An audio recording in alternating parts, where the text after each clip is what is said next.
1টা বেজে গেল।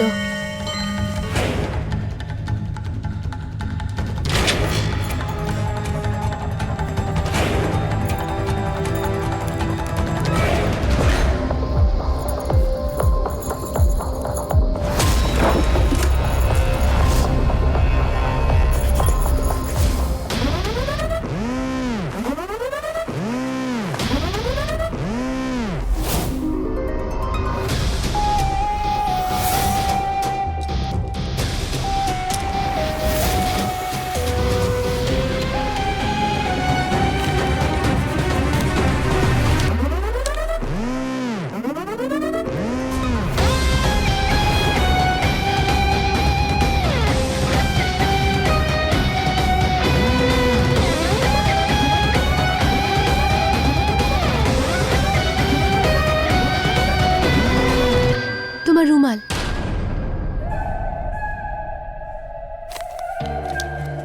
কি বার আজকে? মঙ্গলবার।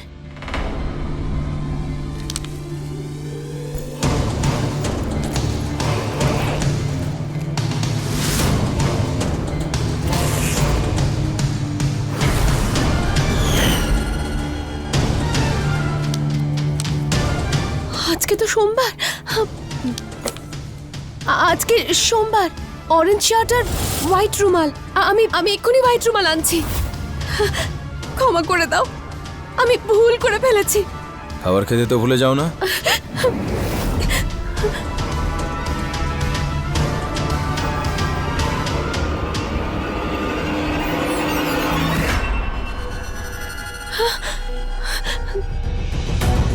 এসব কি হচ্ছে আজ? এটা চলছে না কেন?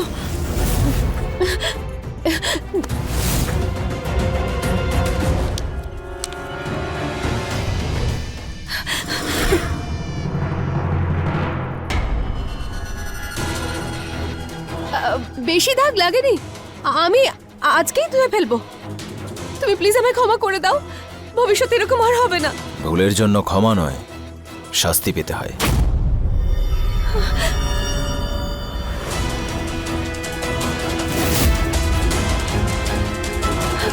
খুব ব্যথা করে, প্লিজ ক্ষমা করে দাও, প্লিজ ক্ষমা করে দাও। বিকেলের মধ্যে বাড়ির সমস্ত চাদর যেন ধুয়ে ফেলা হয়।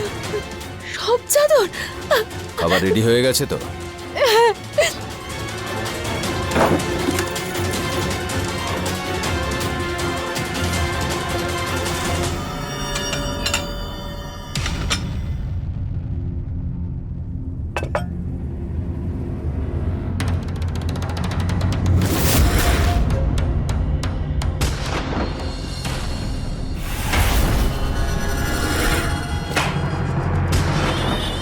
পোড়া পরোটা এখানে কি করে এলো?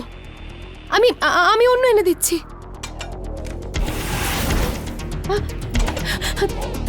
পরোটা পরে বদলাবে, আগে বলো এটা পুড়লো কিভাবে? কি করছিলে কিচেনে? জানলার বাইরে তোমার বন্ধুর সঙ্গে ইশারায় কথা বলছিলে, নাকি ফোনে তোমার ওই প্রেমিকের সঙ্গে প্রেমালাপ করছিলে? হ্যাঁ, ছি, তুমি এসব কি কথা বলছো? এরকম কিচ্ছু না।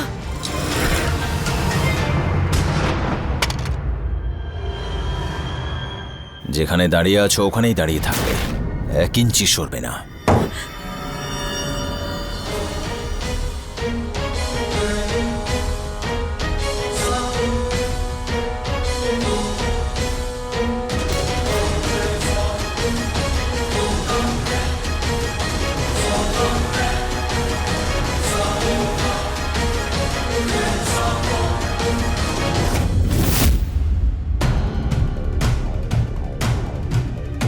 এই লাঠি দিয়ে না স্কুলের দুষ্টু বাচ্চাদের দুষ্টুমি 1 মিনিটে ছাড়িয়ে দিই। তুমি আমার স্ত্রী হও বলে এটা ভেবো না যে তোমার এই সব জিনিস আমি সহ্য করে নেব। তোমার মতো কুঁড়ে, অলস আর অনুশাসনহীন মেয়ের এই একটাই চিকিৎসা। হাতটা বাড়াও, এই হাত বাড়াও।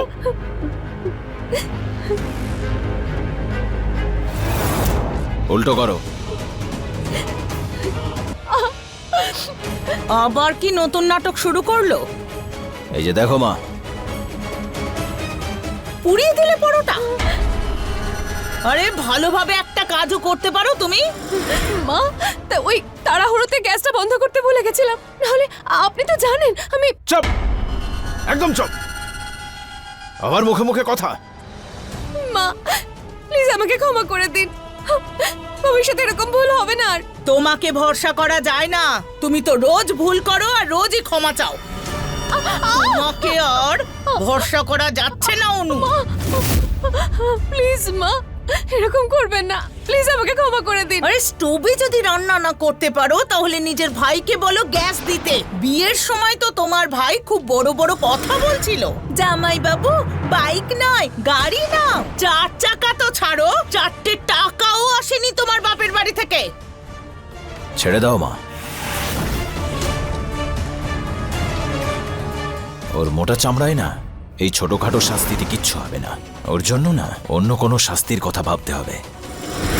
খাবারের চিন্তা করো না, স্কুলের জন্য লেট হয়ে যাচ্ছে। আজ আবার তোমার জন্য আমার ছেলেটা না খেয়ে স্কুলে চলে গেল।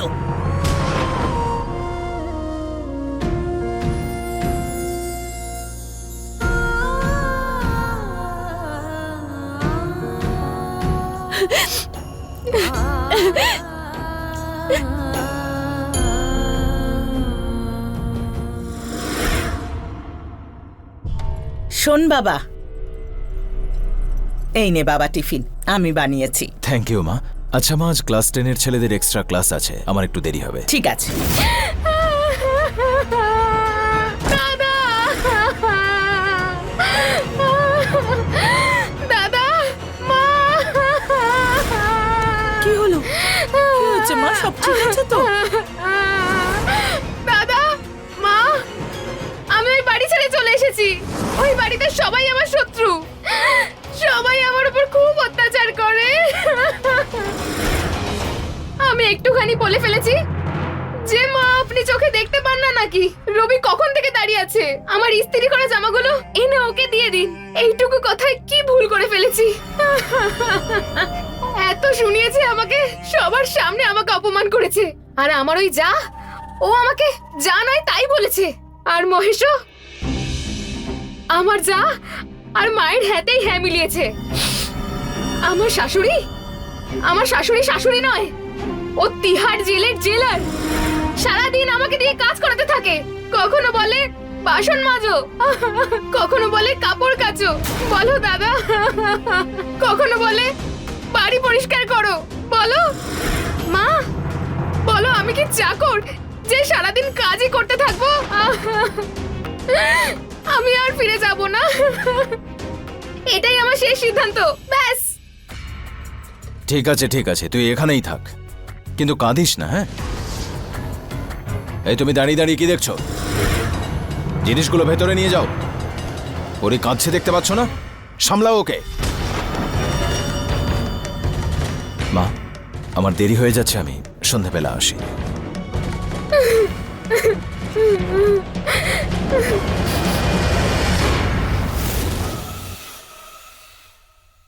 এই যে মহারানী, ব্যাগটা তুলতে পারছো না নাকি তুলতে চাইছো না? হ্যাঁ, এই এতটাও ভারী নয়। এত অ্যাক্টিং করছিস কেন? এক তুই আর এক ওই আমার বড় যা, দুজন না একদম সেম কপি। কি দেখছিস? চল বেরো।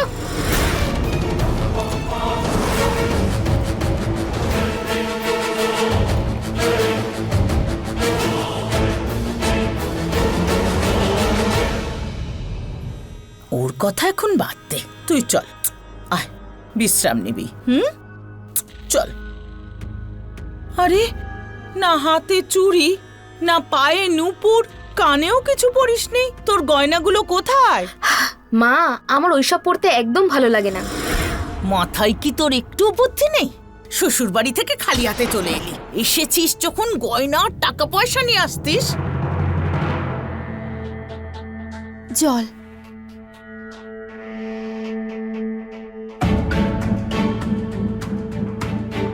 বাড়িতে কি ফ্রিজ খারাপ নাকি? না তো। তাহলে এই জলটা ঠান্ডা কেন নয়? আরে বেচারি মেয়েটা আমার কত কষ্ট পেয়ে এখানে এসেছে, তুমি ওকে আরো কষ্ট দিচ্ছ। যাও, গিয়ে ওর জন্য চা জল খাবার বানাও। বল মা, কি খাবি তুই? আমার জন্য লুচি আর আলুর দম নিয়ে এসো। যা না। আরে যাও না।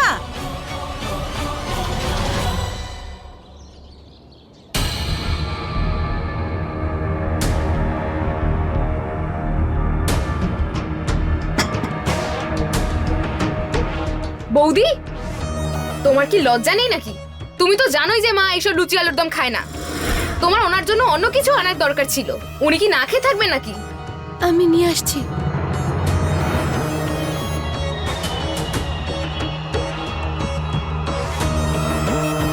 এক নম্বরের বোকা তুই। কত বোঝালাম তোকে, তোর মাথায় তো কিছুই ঢোকে না দেখছি। তুমি আমাকে যা বলার বলে নাও, কিন্তু আমি মহেশকে ফোন করব না। আমার ওর সাথে কথা বলার কোনো দরকার নেই। তুই বোকা হতে পারিস, কিন্তু আমি নই। আমি কখনো কোনো কিছুতে লোকসান করি না।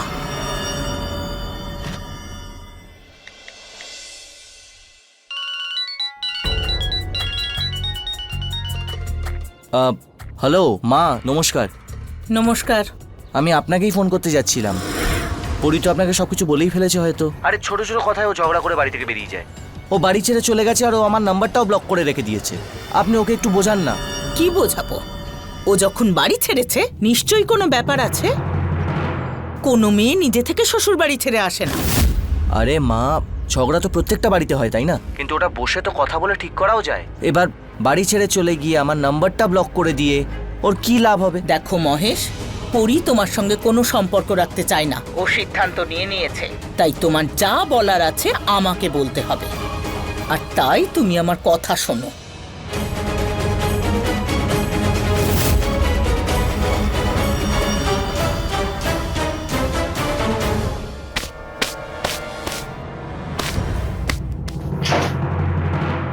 সাবধানে ধোবে, দামি আর নতুন শাড়ি।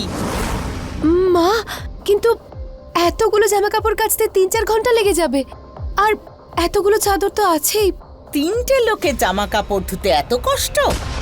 এই যে মহারানী, এতই যদি কষ্ট হয় তোমার জামা কাপড় ধুতে, তাহলে তোমার ভাইকে বলো একটা ওয়াশিং মেশিন দিতে। মা, ফ্যাক্টরি বন্ধ হয়ে যাওয়ার কারণে দাদা এমনি খুব টেনশনে আছে। এই অবস্থায় দাদার কাছে আমি এখন কিচ্ছু চাইতে পারবো না মা। আরে আরে আরে, তোমার চাইতে যদি সংকোচ হয় আমি ফোন করছি। হ্যাঁ, না না মা, প্লিজ দাদাকে ফোন করবেন না। দাদা আমার জন্য খুব টেনশনে পড়ে যাবে। এমনিতেই দাদার বিপির সমস্যা। আমি এই সব জামা কাপড় কেচে দেবো আর বাড়ির সব কাজও আমি করে দেবো। কিন্তু প্লিজ প্লিজ মা, আপনি দাদাকে ফোন করবেন না। তোমাদের এই যে ভাই বোনের নাটক না বেশি দিন আর চলবে না। ভালো এটাই হবে যে তুমি নিজে তোমার ভাইকে বলে দাও আমরা কি চাই, বুঝেছ?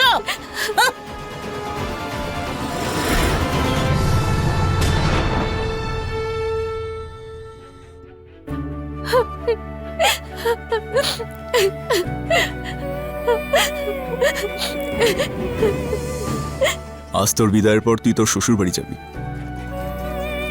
বাবা এখানে থাকলে কত খুশি হতো। উনি সবসময় বলতেন তুই প্রত্যেকটা কাজে আমার থেকেও ভালো। তুই সম্পর্ক রাখতে পারিস, সবকিছুর দায়িত্ব নিতে পারিস, সবাইকে সামলাতে পারিস। বাবা বলতো অনু আমার মেয়ে নয়, আমার সম্মান। আর আমার মেয়ে আমার সম্মান হানি হতে দেবে না। অনু, তুই টেনশন করিস না। যদি তোর কোনো সমস্যা হয় আমি সবসময় তোর সাথে আছি। আর আজ তুই বাড়ির কথা ভুলে আর ওই বাড়ির প্রত্যেককে আপন করে নে। সে যাই হয়ে যাক, তোকে এই সম্পর্ক রাখতে হবে, বুঝলি? দাদা, আমি তোমাকে কথা দিচ্ছি, আমি কখনো কাউকে অভিযোগের সুযোগ দেব না। তুমি আর বৌদি নিজেদের খেয়াল রেখো, কেমন কেমন?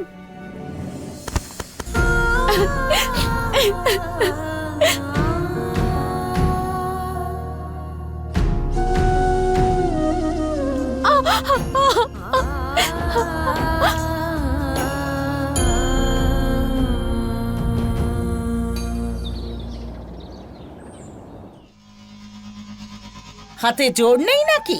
কিছু খাওনি সকাল থেকে? ভালো করে টেপো।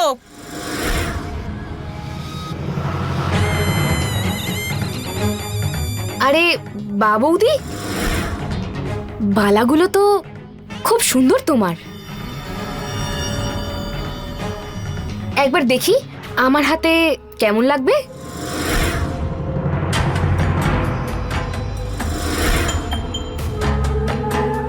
আরে দাও না ওকে।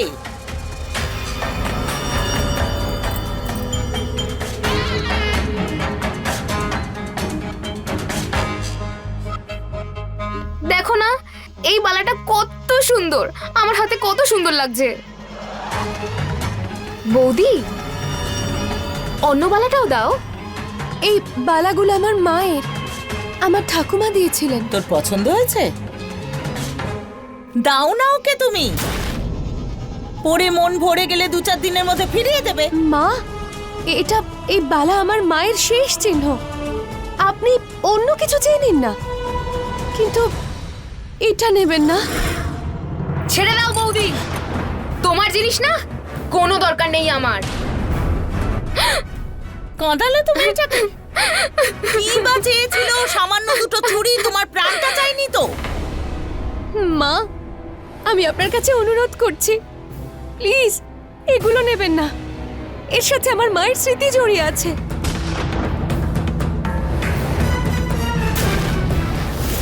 আজকে এই কাজটা করে ও খুব বড় ভুল করেছে। এবার তো আমি যে করেই হোক চুরিটা নেবই ওর কাছ থেকে। মহেশটা এত খারাপ হয়ে গেছে যে এখন গায়েও হাত তুলছে। পরে কি শুনছি আমি? মহেশের সঙ্গে এত কিছু হচ্ছে, তুই কিছু বলিসনি কেন?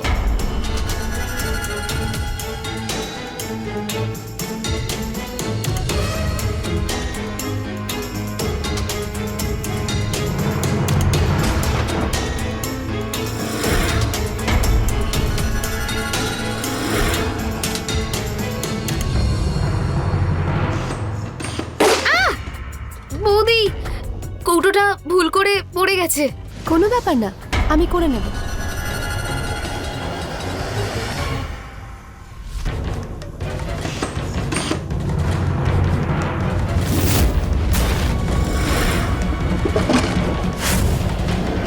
চায়ে এত মিষ্টি?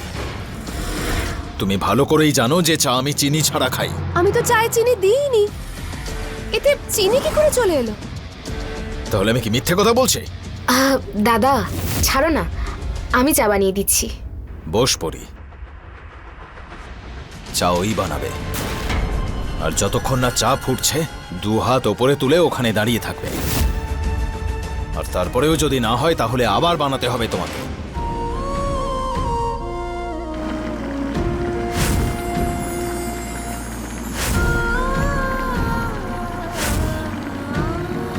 দাদা, তুমি একদম চিন্তা করো না, আমি তোমার আর বৌদির ওপর কোনো প্রেশার দেব না। কিছুদিনের মধ্যে নিজের জন্য অন্য একটা বাড়ি খুঁজে নেব। কিন্তু দাদা, তুমি না আমাকে আমার শ্বশুর বাড়ি প্লিজ পাঠিও না। এসব কি কথা বলছিস? হ্যাঁ, অন্য কোথাও কেন যাবি? তোর বাড়ি এটা, তোর যতদিন ইচ্ছে হবে তুই এখানে থাকবি। আরে বাবা, এইসব ছাড় তো, মিথ্যে প্রতিশ্রুতি দিস না। আরে আজ মেয়েটাও ওর কাছ থেকে চুড়ি জোড়া চেয়েছে, কিছুতেই দিল না। সামান্য চুড়ি দিতে পারলো না, বাড়িতে কি করে থাকতে দেবে? অনু, অনু,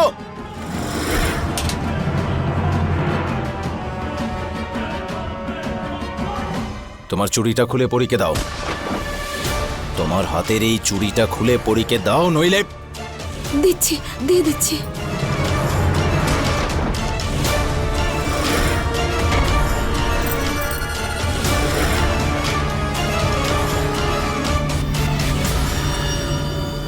আর একটা কথা জেনে রাখো, বাড়ির যতটা অংশ আমার ততটা অংশ পরেরও। ওর যতদিন ইচ্ছে খুশি ও এখানেই থাকবে। আজকের পর থেকে যদি তুমি ওকে কোনো জিনিস না দিতে চাও বা কোনো ঝামেলা করো, তাহলে জানো যে আমি কি করি।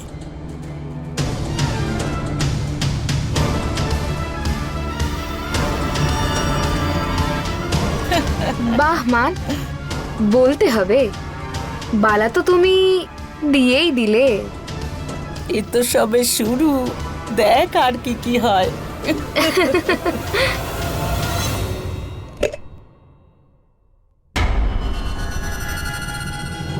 আরে আরে, এ কি খাচ্ছো? হ্যাঁ, মা, ওই বৌদি দিয়েছিল, বলছিল যে আয়ুর্বেদিক ওষুধ খুব এনার্জি দেয়, এটা খেলে স্বাস্থ্যও ভালো থাকে আর মেয়েদের জন্য খাওয়া এটা খুব ভালো। এসব ফালতু জিনিস খেয়ে না কিচ্ছু হবে না। তোমার মধ্যেই খামতি আছে, সেই জন্য 5 বছর ধরে বাচ্চা হচ্ছে না। তোমার ভাইকে বলো বাচ্চা হওয়ার জন্য যজ্ঞ করতে হবে, তাতে স্বর্ণদান করতে হয়। শাশুড়ি আর ননদকে সোনার গয়না দেবে, তবে তোমার বাচ্চা হবে। এসব কে বলেছে আপনাকে? সোজা সাপটা কেন বলো না যে নিজের ভাইয়ের টাকায় তুমি এই যজ্ঞটাই করাতে যাও না? আমার তো মনে হয় যে ও জেনে বুঝে আমার মাকে ঠাকুমা বানাতে চায় না। না না মা, এরকম নয়। এই বাড়ির জন্য আমার চিন্তা হয়। আর মা, আমি তো নিজেই সন্তান চাই, কিন্তু এত এত টাকা খরচ করে যজ্ঞ করলেই যে বাচ্চা হবে তার কি গ্যারান্টি? গ্যারেন্টি? বিশ্বাস? বিশ্বাস তো না মানুষের জীবনেরও নেই। তাহলে কি মানুষ আর বাঁচবে না? যজ্ঞ করতে তো হবেই, ব্যাস। মা, দাদা বিয়েতে আমাকে এমনি অনেক কিছু দিয়েছে।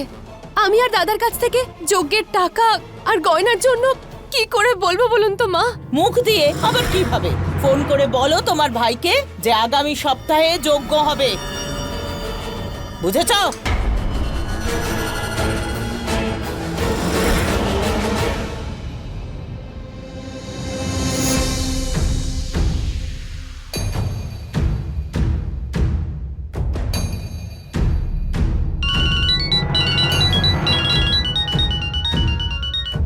হ্যালো, হ্যালো অনুষ্কাদি, আমি মহেশ বলছি। তোমার সাথে কি 2 মিনিট কথা বলা যাবে?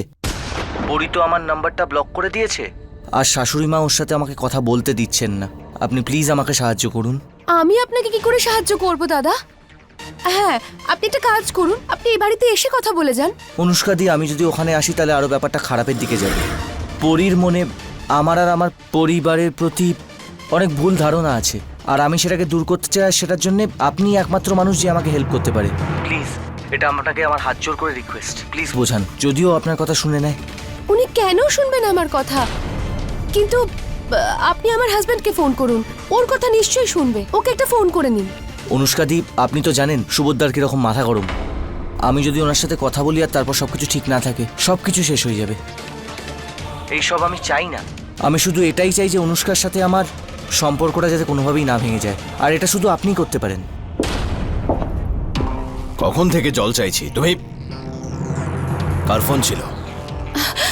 কারোর না, ওই রং নাম্বার ছিল। আমার ডায়াবেটিসের ওষুধ কোথায়? ঘরে আছে, এক্ষুনি আনছি।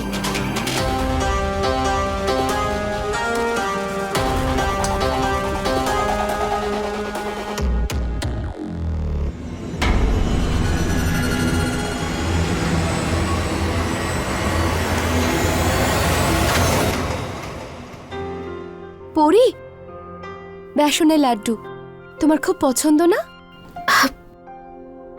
বেসনের লাড্ডু তুমি বানিয়েছো? হ্যাঁ, স্পেশালি তোমার জন্য। কি ব্যাপার? চলো, আস্তে আস্তেই ভালো শুধরে তো যাচ্ছ। পরি, আচ্ছা তোমার আর জামাইবাবুর মধ্যে এমন কি ঝগড়া হয়েছে যার জন্য তুমি বাড়ি ছেড়ে চলে এলে? তুমি একবার ওনার সঙ্গে কথা বলে তো দেখো, হয়তো সবকিছু ঠিক হয়ে যাবে। আর দেখো পরি, এরকম ছোট ছোট ব্যাপারে সম্পর্ক ভাঙা উচিত নয়। তুমি শুধু একবার ওর সঙ্গে কথা বলে তো দেখো। আচ্ছা, তো তোমাকে মহেশ তার উকিল করে পাঠিয়েছে? হ্যাঁ? না না মা, আমি তো শুধু এমনিই বলছিলাম। আরে বাবা, বুদ্ধি শুদ্ধি তো একটুও নেই। তাহলে অন্যের ব্যাপারে তুমি নাক গলাচ্ছ কেন? পরীর থেকে তুমি দূরেই থাকবে। আগে নিজের সংসারটা বাঁচাও। ভাইয়ের সঙ্গে কথা বলেছো যজ্ঞের ব্যাপারে? এমনটা না হয় আমার ছেলে তোমাকেই ছেড়ে দেয়। পরীর কাছে ওর নিজের বাড়ি আছে, কিন্তু তোমার ভাই তো তোমাকে 4 দিনও নিজের কাছে রাখবে না, বুঝেছ? তাই এর পরের বার মুখ খোলার আগে তোমার ভাইয়ের উত্তরটা নিয়ে আসবে।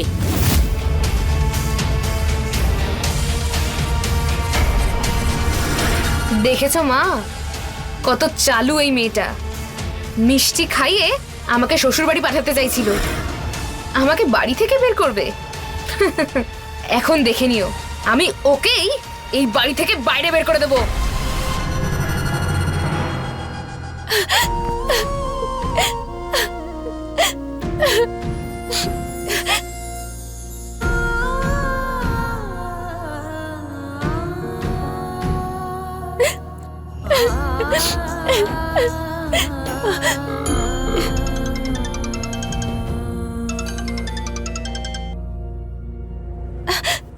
হ্যালো দাদা, কেমন আছো তুমি? আমি ঠিক আছি, কিন্তু তোর বৌদির শরীরটা ঠিক নেই। কেন দাদা, কি হয়েছে বৌদির? বৌদির শরীরটা খারাপ ছিল, ডাক্তারকে দেখিয়েছি আর ডাক্তার বলেছে বাইপাস সার্জারি করাতে হবে। একাধিক ফ্যাক্টরি বন্ধ হয়ে গেছে আর হঠাৎ করে এত খরচ বেড়ে গেছে। লোনের জন্য অ্যাপ্লাই করেছি, 2-3 দিনে পেয়ে যাব। তুই আমার কথা চার, তুই বল তুই কেমন আছিস? জামাইবাবু ভালো আছে তো? বাড়িতে সবাই ঠিক আছে তো? সব ঠিক আছে এখানে দাদা, আর আমিও ভালো আছি। তুই একদম চিন্তা করিস না, আমি এখানে সব সামলে নেব। তুই তোর বাড়িতে সুখী থাক শুধু। হ্যাঁ দাদা, আমি এখানে খুব ভালো আছি। আর তুমি না আমায় নিয়ে একদম চিন্তা করো না, তুমি শুধু বৌদির খেয়াল রেখো। ঠিক আছে।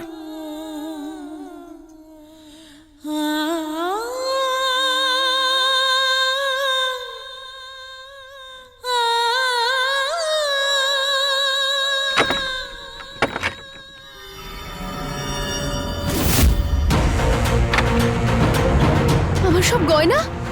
বৌদি, বৌদি,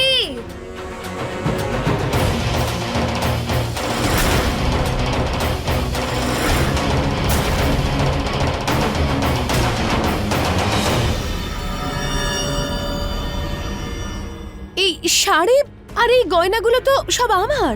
আমার উপর বেশি ভালো লাগছিল, এই জন্য আমি নিয়ে নিয়েছি। তোমার এত প্রবলেম থাকলে গিয়ে দাদাকে বলো। আরে ও কি বলবে, ওর যা আছে সবকিছু তোরই তো। কি বৌমা, ভুলে গেছো সুবোধ কি বলেছে? আর হ্যাঁ, কি বললো তোমার ভাই? মা, আমি কথা বলতে পারলাম না, আমার সাহসেই কুলালো না। মা, দাদা এমনি খুব টেনশনে আছে, দাদার ফ্যাক্টরি বন্ধ হয়ে গেছে, আর তারপর আবার বৌদির অপারেশনের খরচ। দেখো, তোমার ভাইয়ের কাছে দুটো রাস্তা খোলা আছে। 7 দিনের মধ্যে হয় 10 লাখ টাকা ক্যাশ আর গাড়ি দিয়ে যাবে, না হলে নিয়ে যাবে তোমাকে বাপের বাড়িতে। মা, কি জাল ফেলেছো! এখন দেখি যে এই জাল থেকে এ কিভাবে বেরোবে। কি হয়েছে মা? দাদা, আমি বলছি, দাদা তোমার বিয়ের 5 বছর হয়ে গেছে, কিন্তু মা এখনো অব্দি ঠাকুমা হতে পারেনি। তুমি কখনো এই ব্যাপারটা নিয়ে ভেবেছো? দাদা, তুমি কোনোদিনও বৌদির হাবভাবটা লক্ষ্য করেছো? ও কি করে না করে, কোথাও এরকমটা তো নয় যে ও জেনে বুঝেই বাচ্চাটা নিতে চাইছে না। আর এরকমটাও তো হতে পারে যে বৌদি তোমাকে পছন্দ করে না আর তোমার পিছনে অন্য কারুর সাথে। কার ফোন ছিল? কারণ নয়, ও হয়তো এই রং নাম্বার ছিল।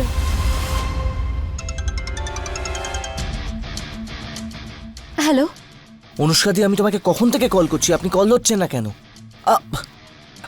আপনি পরীর সাথে কথা বলেছেন? আপনি প্লিজ একটু বুঝুন, এভাবে বারবার ফোন করাটা ঠিক নয় কিন্তু।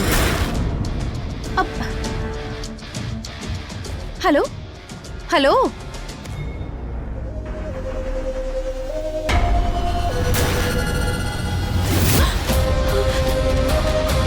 কে ছিল? যদি আমি এখন ওকে বলে দিই যে মহেশ বাবু ফোন করেছিল, তাহলে ও আরো রেগে যাবে। কাকে ফোন করেছিলে? কেউ না, আমার একটু রান্নাঘরে কাজ আছে, আমি আসছি। আগে তো শুধু ভুল করতে, আর এখন মিথ্যে বলা শুরু করেছো। তোমার বন্ধুর সঙ্গে কথা বলছিলে তাই না? না কে ছিল এটা? তার নামটা বলো। না, তুমি ভুল বুঝছো আমাকে। না না না, আমি একেবারেই ভুল ভাবছি না। এর আগে আমি ভুল ভাবছিলাম, এখন আমি একেবারে ঠিক ভাবছি। তাই আমার থেকে বাচ্চা নিচ্ছ না কেন? আমাকে পছন্দ হচ্ছে না নাকি? তুমি আমাকে অকারণে সন্দেহ করছো। এরকম কিচ্ছু না। 5 বছর হয়ে গেছে আমাদের বিয়ের, বাচ্চা জন্ম দিচ্ছ না কেন? সেটার চেষ্টা তো আমিও করছি, কিন্তু বাচ্চা হচ্ছে না। এতে আমার দোষটা কোথায়? আর তুমি তো জানো ডাক্তার বলেছিল যে আমার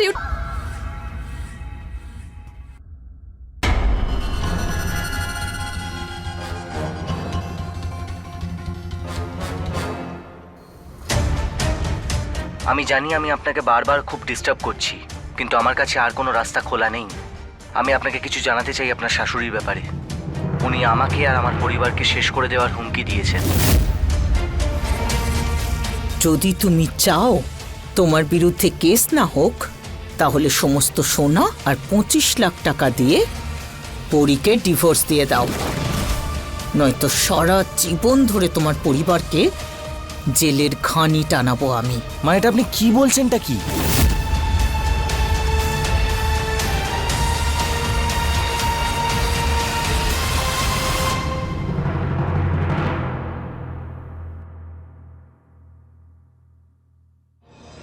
অনুষ্কাদি, আপনি এখানে কি করছেন?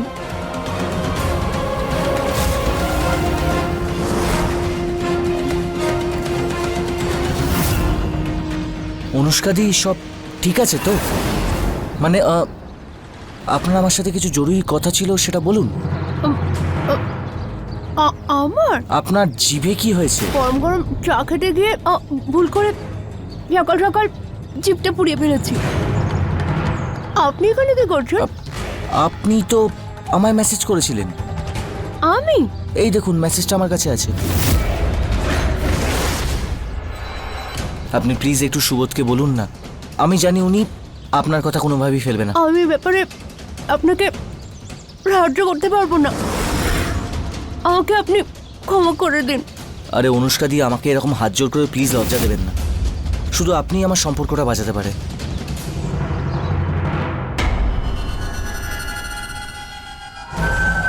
মহেশ, হ্যাঁ, জানি না কবে থেকে এরা দুজনে আমাদের লুকিয়ে এই নোংরামি করছে। অনুষ্কা তোদের 2 ভাই বোনের সঙ্গে জঘন্য খেলা খেলছে। নাও তোকে ভালো থাকতে দেবে, না তোর বোনকে। ও তো আমাদের শেষ করে দিতে চায়। আমার কথা শোন, ওকে তোর ছেড়ে দেওয়াই মঙ্গল। আর একবার যদি ওকে ছেড়ে দিস, তাহলে আমি তোর বিয়ে আবার ধুমধাম করে দেব। আর এইবার এমন বড় লোক বাড়িতে তোর বিয়ে দেব, যাতে ওরা আমায় সোনায় ভরিয়ে দেয়। তবে এর জন্য আমাদের অনুষ্কাকে রাস্তা থেকে সরাতে হবে। আর এই কাজটা আমাদের অনেক ভেবে চিন্তে করতে হবে। মা, ছেলে এবং মেয়ে 3 জন অসহায় অনুষ্কাকে নিজেদের রাগ এবং লোভের শিকার বানিয়েছিল। ছোট ছোট কথাতে অনুষ্কাকে শাস্তি দেওয়ার যে রীতি ওরা অনুশাসনের নাম করে চালাচ্ছিল, সেটা এখন একটা গম্ভীর অপরাধে পরিণত হয়েছে। আর এখন কনকলতা সন্তান না হওয়ার বিষয়টাকে অজুহাত দিয়ে আরও একটা ঘৃণ্য খেলা শুরু করেছিল। একদিকে তো ওনার মেয়ের সম্বন্ধ ভাঙার চেষ্টা করছেন, আর অন্যদিকে সুবোধের মনে বৌমার বিরুদ্ধে সন্দেহ এবং ঘৃণার বীজ বুনছিলেন। কিন্তু বেচারি অনুষ্কা এই ব্যাপারটা জানতো না যে ওর শাশুড়ি ওর বিরুদ্ধে কি বড় ষড়যন্ত্র করে চলেছেন। অনুষ্কার ওপর হতে চলা এই অত্যাচার কোনখানে গিয়ে থামবে, আর সময় থাকতে কি ও ওর শাশুড়ির ষড়যন্ত্র বুঝতে পারবে? কনকলতার পরবর্তী পদক্ষেপ কি হবে? মা, আপনি যা বলবেন, যেমন বলবেন আমি তাই করব। চুপচাপ একটা কোণায় পড়ে থাকবো আমি, ব্যাস। কিন্তু মা, প্লিজ আমাকে মেরে ফেলবেন না। তুমি মরতে চাও না, বাঁচতে চাও? তাহলে তোমার ভাই কি টাকার জোগাড় করেছে? মরো।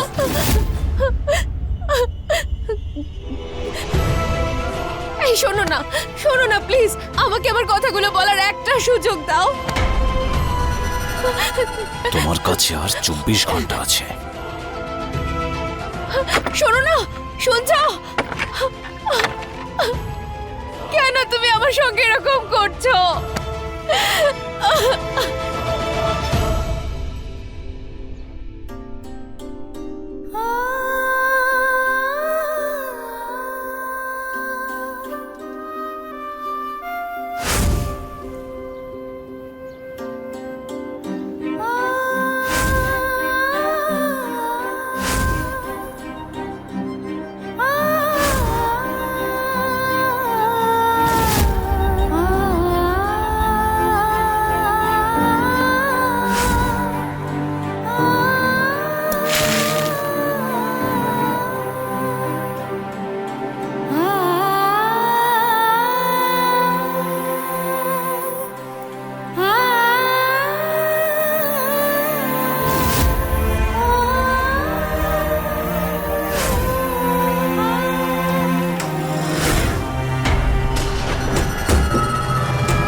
আপনাদের সবার? মা, যদি আপনারা সবাই আমাকে ঘৃণা করেন তাহলে তাহলে আমি এই বাড়ি ছেড়ে চলে যাব। কিন্তু প্লিজ প্লিজ আমাকে এভাবে মারবেন না। আমি আপনাদের সবার কাছে আমার প্রাণ ভিক্ষা চাইছি। প্লিজ আমাকে যেতে দিন।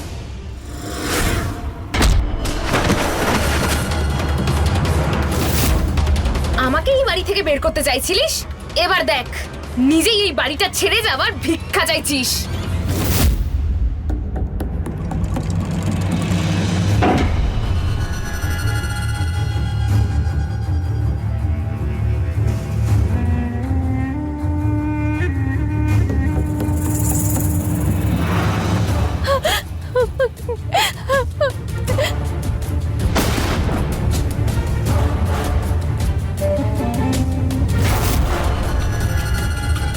মহেশের সঙ্গে চক্কর চালিয়ে তুমি আমার আর পরীর জীবন নষ্ট করতে চাইছো?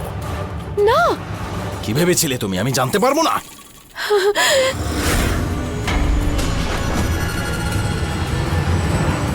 আজ আমি তোমাকে একেবারে শেষ করে দেব। কি?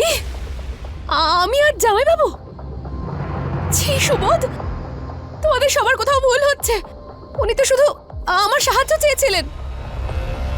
উনি উনি পরের সঙ্গে কথা বলতে চাইছিলেন। সুবোধ, তোমরা সবাই ভুল বুঝছো আমায়। প্লিজ আমাকে মেরো না সুবোধ। সুবোধ, সুবোধ তুই ওর কথা একদম শুনবি না। ও এক নম্বরের একটা মিথ্যাবাদী। হ্যাঁ দাদা, ও মিথ্যে বলছে। ও প্রথম থেকে আমার উপর হিংসা করে। দাদা, এই মেয়েটা আমার সংসার শেষ করে দিয়েছে। এই অপয়াকে শেষ করে দে আজ। ওর বাঁচার কোনো অধিকার নেই। মেরে ফেল, শেষ করে দে। মার সুবোধ, মার। দাদা মেরে দাও ওকে। মার।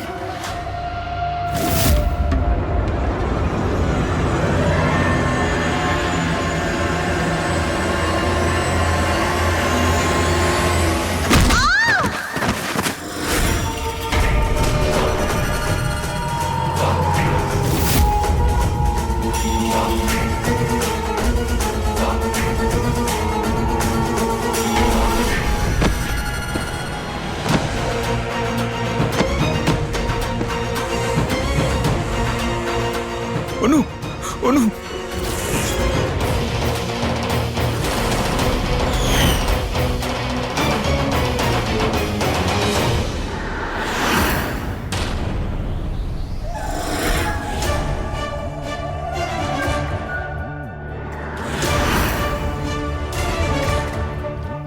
আপনারা তিনজন মিলে একে মেরেছেন। অনুষ্কা মারা যাওয়ার আগে একটা কনফেশন ভিডিও রেকর্ড করে নিজেই মহেশকে পাঠিয়েছিলেন।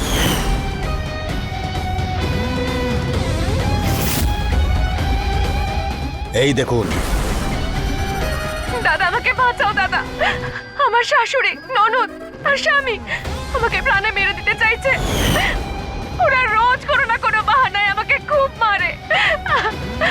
ওরা যে কোনো দিন, যে কোনো মুহূর্তে আমাকে প্রাণে মেরে ফেলবে। দাদা আমাকে তুমি বাঁচাও দাদা।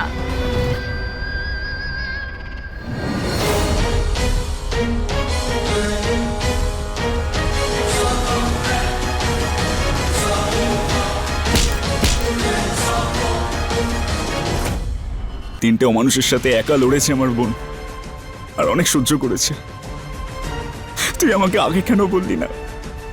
একবার বলতে পারতিস। ভুলটা আমারই ছিল, আমি তোর সমস্যাগুলো বুঝতে পারিনি।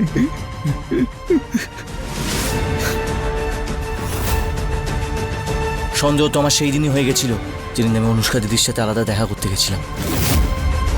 কিন্তু আমার সেদিনই বুঝে যাওয়া উচিত ছিল এরা কতটা নোংরা লোভী প্রকৃতির মানুষ, যা ইচ্ছে করতে পারে। সময় থাকতে থাকতে যদি পুলিশকে খবর দেওয়া হতো তাহলে আজ হয়তো উনি বেঁচে থাকতেন। সেনা, এভিডেন্সগুলো কালেক্ট করুন আর পোস্টমর্টমের জন্য অ্যাম্বুলেন্স কল করুন।